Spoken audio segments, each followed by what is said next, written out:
এর দেশে মূল্য পাইলো এটা বুঝতেছি না। কেউ কিছু দাবি হলেই আন্দোলন, এটা হলো আন্দোলন, এটা মানেই বুঝতাম না। বেতন বকেয়া আন্দোলন, সরকারি বড় পদের চেয়ার চাই আন্দোলন, চাকরি সরকারিকরণ আন্দোলন, বিশ্ববিদ্যালয়ে হল লাগবে আন্দোলন।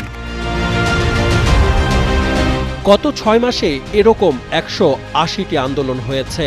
আন্দোলনের জাতাকলে পিষ্ট এই নগরী। তিলোত্তমা এই ঢাকা এখন তৈরি হয়েছে ভোগান্তির শহরে। রাজনৈতিক দল থেকে শিক্ষা প্রতিষ্ঠানের দাবি আদায়ে যখন তখন বন্ধ হয় রাজপথ, থমকে যায় গাড়ির চাকা, জীবন জীবিকাতেও আসে স্তব্ধতা, দেখার যেন কেউ নেই। মগের মূল্যকে পরিণত হওয়া এই শহরের প্রতিটি কোণে ছড়িয়ে পড়েছে দৃশ্যত অরাজকতা। নিয়ম শৃঙ্খলা, নিরাপত্তা, নাগরিক অধিকার সবকিছুই যেন তুচ্ছ হয়ে গেছে এই শহরে। ঘর থেকে বেরিয়ে মানুষ অফিসে, স্কুল, কলেজে বা হাসপাতালে নির্বিঘ্নে পৌঁছবে, এই সাধারণ চাহিদাটুকু যেন এই শহরে এখন বিলাসিতা।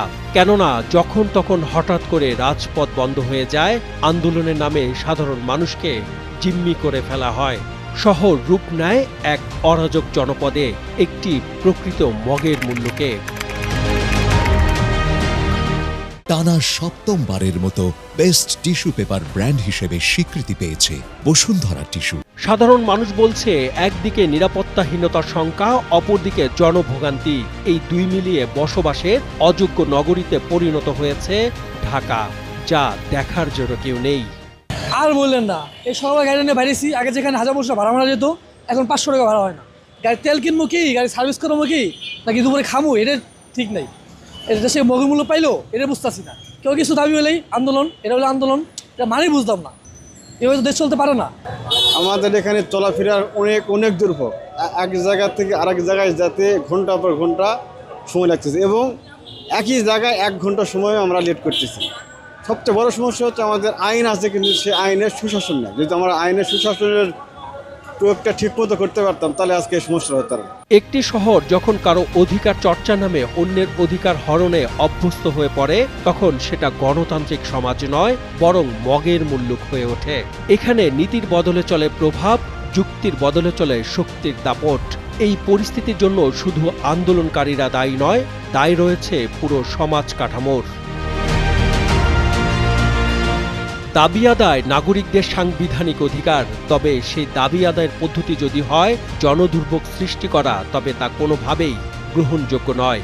বিভিন্ন পেশাজীবী গোষ্ঠী, রাজনৈতিক দল, এমনকি শিক্ষার্থী বা পরিবহন শ্রমিকরাও প্রায়শই রাজপথ অবরোধ করে থাকে।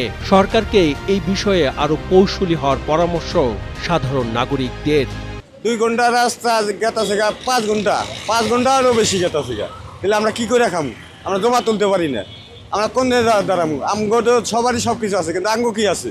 ক্ষুধা লাগছে, এটার জন্য আন্দোলন করতেছে। ক্ষুধা লাগছে, তুমি নিজে ইনকাম করো, ইনকাম করে তুমি খাও। তার মানে তো এই না যে এটার জন্য আমি সরকারকে দোষারোপ করব। এখন কিছু হলে যে সরকারকে দোষারোপ করতেছে, আমরা নিজেরাই তো ঠিক নেই। আর এত আন্দোলনে তো কোনো মানেই নেই। কেন আন্দোলনে না এরকম কাম কেন করতেছে? জাম চলতে পারে না গাড়ি। এই প্রবণতা যদি এখনই বন্ধ না হয়, তবে ভবিষ্যতে ঢাকা শহর হবে আরো বেশি অস্থির, আরো বেশি বসবাসের অযোগ্য। তাই সময় এসেছে নিয়মের শাসন, মানবিক মূল্যবোধ ও দায়িত্বশীল নাগরিক আচরণের দিকে ফিরে যাওয়ার। এটি হবে মগের মূল্য ভাবমূর্তি থেকে বের হওয়ার একমাত্র পথ। সাদমান সাকিব, কালের কণ্ঠ।